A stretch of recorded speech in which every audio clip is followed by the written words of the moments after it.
What are you doing on Geck's raft?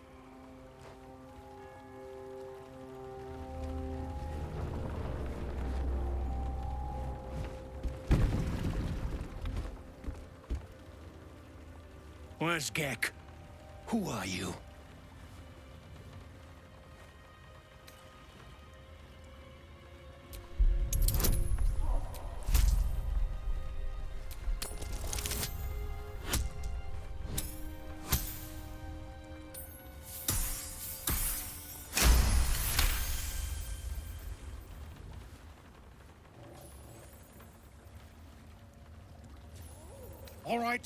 All right.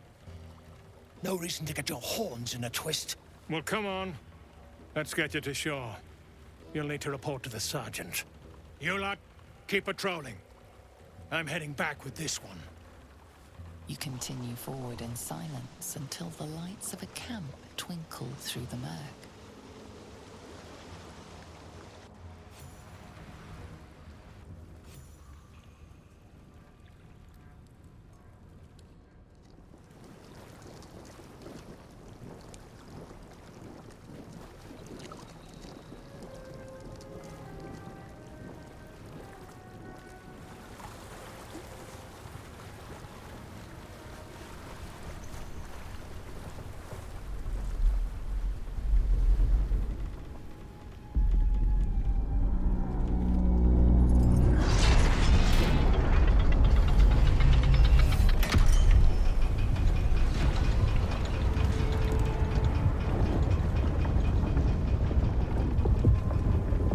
Plowed sideways. We've got a welcoming party.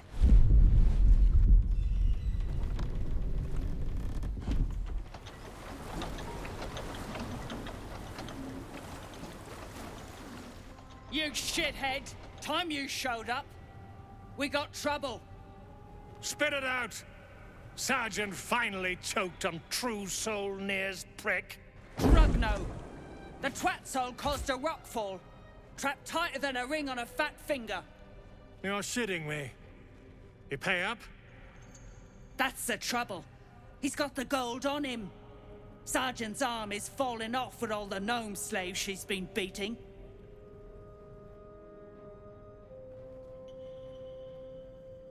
Who's the hoon, Greyman? Another slave for the dig?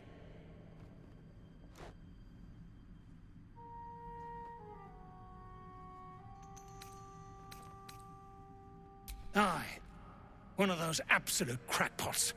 Found the hoon sailing Geck's skiff. That's so. You feel the slightest of stirrings in your head. The Dwergar is not infected, yet your minds resonate.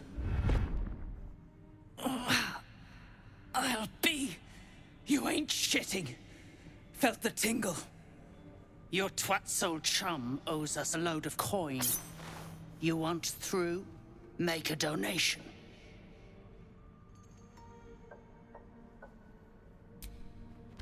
I'll be shagged to Shanatar. Shit's looking up.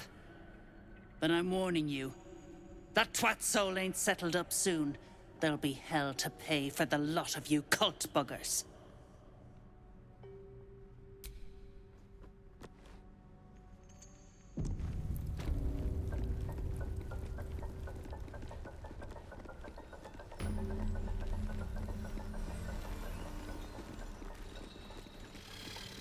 Dead drow publicly displayed.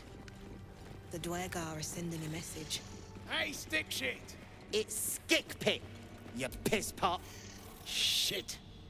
You got one of Nair's moon lanterns, Zharg? I ask, 'cause you ain't getting far without one of them pixie lamps. Toplands are clogged with the Death Dark. Choke you in no time.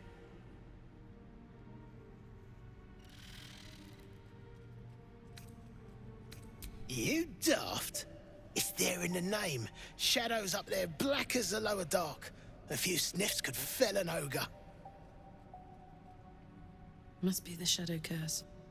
We'll need Nair's lantern if we want to get through it. Good. After all we've been through, this is hardly the time to falter.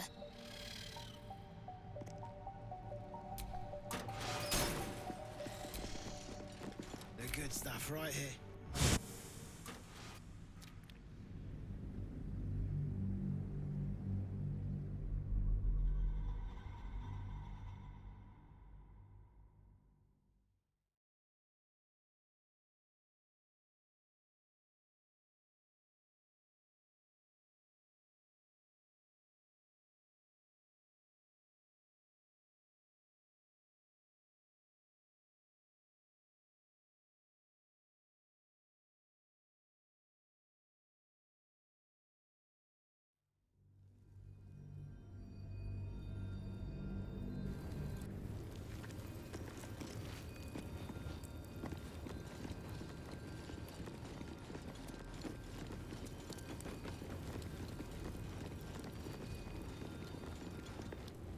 Who there, wanderer? Stay thy course a moment to indulge an old man. May I inquire if perchance you retain among your traveling companions a man who adheres to the given name of Gale? Ever a man of leisure. Would it pain you greatly to assist me along the little voyage I intend to undertake to this aforementioned camp? And I would confirm it to be so. Please, after you.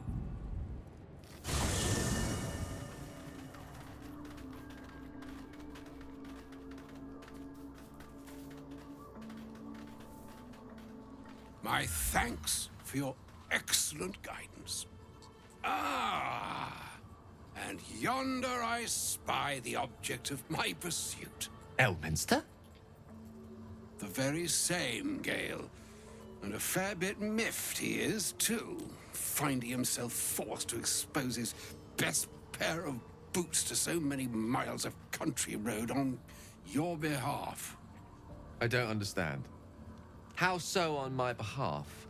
I was bid to spare neither time nor my own self to find you. She sent me, Gale. You know of whom I speak. But why? Out with it, Elminster. Please. Young man, has your sojourn away from Waterdeep washed away your decorum as well as your patience? Nigh a 10-day I've gone without honest fare, worthy of the name. Drank naught but what the sky entitled my thirst. Why, some bread, cheese, and a cup of wine would appear unto me a feast.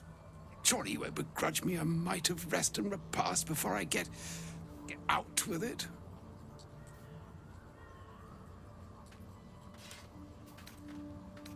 Oh, for the love of...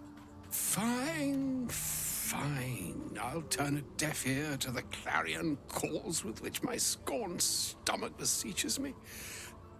Graver matters are at hand. Plenty to digest, after all.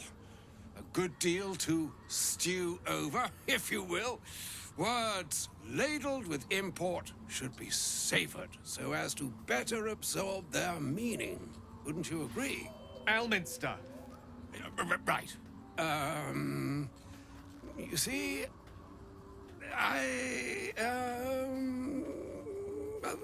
that is to say, Gale, my boy, I've come to address a most pressing matter. I'll speak as plainly as I can, forswearing the accustomed frills that decorate my speech. I'm here on behalf of Mystra. The message and the charge I bring you are hers. Oh, Mistra's delicate feet are ill-suited for the hardships of the road. You know where you went wrong, Gale. And I trust you've told your fellow traveler here the nature of your ills. I can't say that so far I've volunteered the entire truth. Do you mean to say you've never bothered to disclose how dangerous you are? Not in so many words. No. Then you two have much to discuss after I'll have taken my leave. In short, Gale, through his own doing, has become a living explosive that could wipe from this world this very gathering, and much more besides. For his folly, Mystra forsook him. But now, she has decreed he is to be given a chance of redemption. Mistra would consider forgiveness. She would consider what she considers to be forgiveness. Mystra is aware of the misadventures that have befallen you both. She knows of your strife with the Absolute, that most insidious of evils.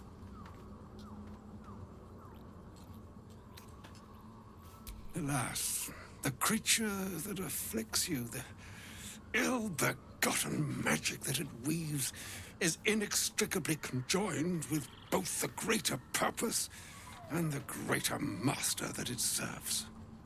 You must know that the Absolute is more dangerous than you can possibly conceive. It threatens all who live, even those who are undying. It threatens the gods, the weave, the very fabric of the universe itself. That is why I have come here to charge you, Gale, with its destruction.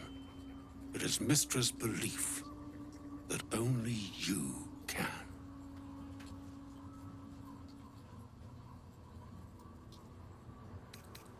That which I speak of, as Gale well knows, is neither idle nor false.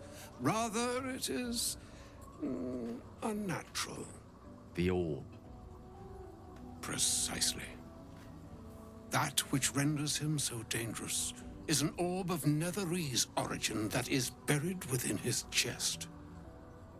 And that, Gale, is how we arrive at the heart of my directive. Mystra has granted me the power to stop the clock, as it were, on the orb's rush to overpower you. Instead, you will be able to unleash its lethal combustion at will. Interesting. This could be help, or hindrance. We shall have to see. You must find the heart of the Absolute, whatever that may be, and use yourself as the catalyst that will burn it from this world.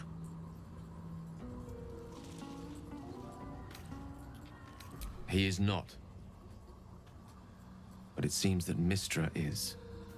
It brings me no pleasure saying this, my friend. But such is Mistra's will. Yours must be the sacrifice that will undo the Absolute. And for your sacrifice, you will be redeemed. Such is Mistra's promise. With that, I've said my sorry piece, and need only bestow unto thee the charm I was bid.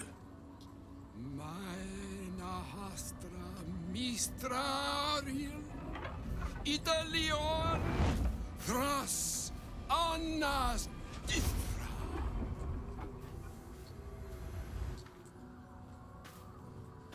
It is done. Both charge and charm have been committed into your care.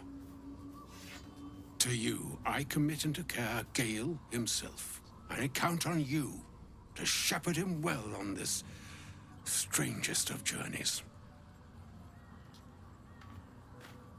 On my honor, I'm not sure yet I can say the same. Like moons make swell and wane the nescient seas, so too the sky-strewn gods ordain the tidal fates of mortal days. And yet, an ocean born in lonely hours, come ebb, come flow, come all that is beyond the breadth of our dominion, Be a moon unto yourself. Even the waves of fate can break upon the shores of will. Farewell, my friend. Farewell, Elminster. I'm glad she chose you.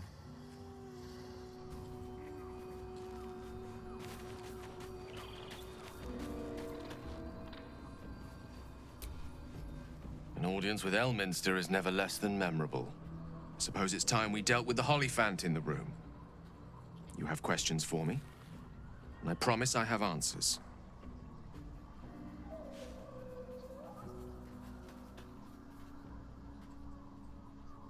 Ah.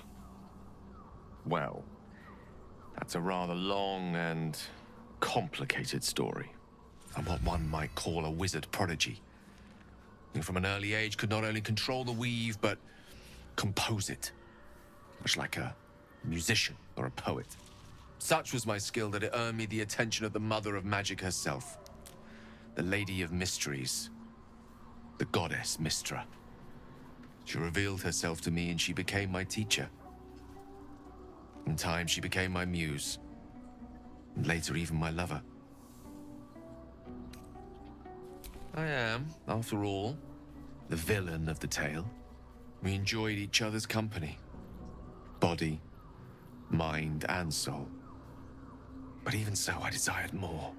You see, no matter how powerful a wizard we mortals can become, we never scratch more than the surface of the weave. Mystra keeps us in check. There are boundaries she doesn't let us cross. Yet, every time I was with her, I stood on the precipice, gazing into the wonders that lay beyond. I sought to cross her boundaries.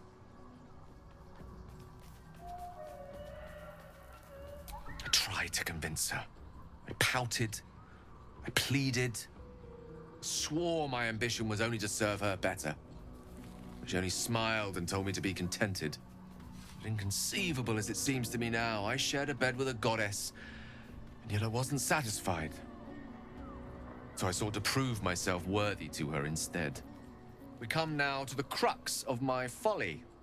Shall I share the story behind it, or would you rather head straight to its sordid finale?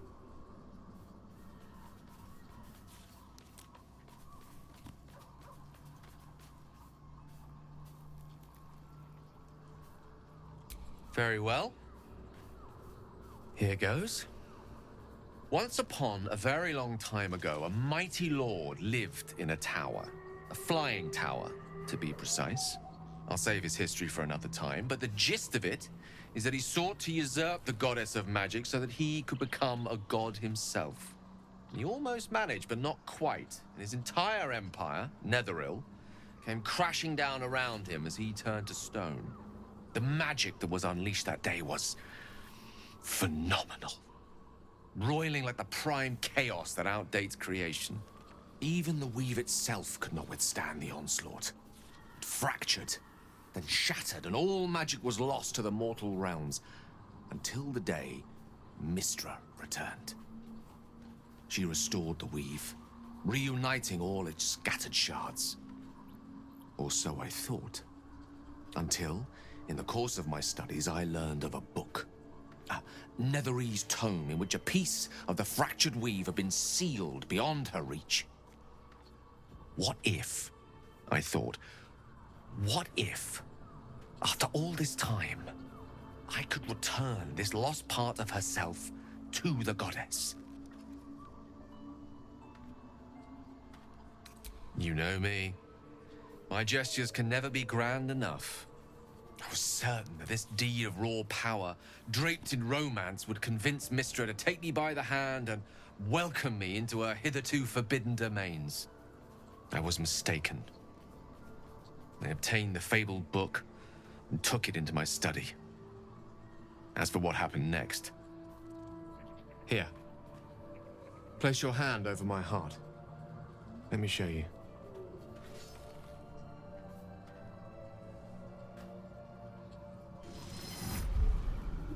You feel the tadpole quiver as you realize Gale is letting you in, into the dark. You see through Gale's eyes, staring down the corridors of a dread memory. A book, bound, and suddenly opened. Inside there are no pages, only a swirling mass of blackest weave that pounces. Its teeth, its claws, it's unstoppable as it digs through and becomes part of you. And gods, is it ever hungry?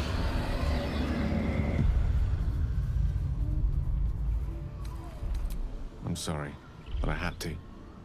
After all, this is only the beginning.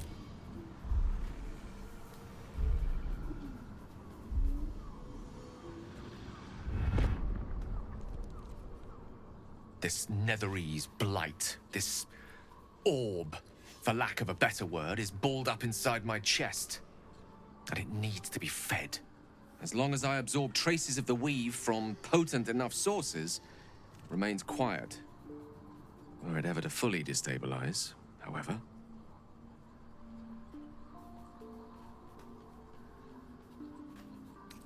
Rather worse, actually. I will erupt.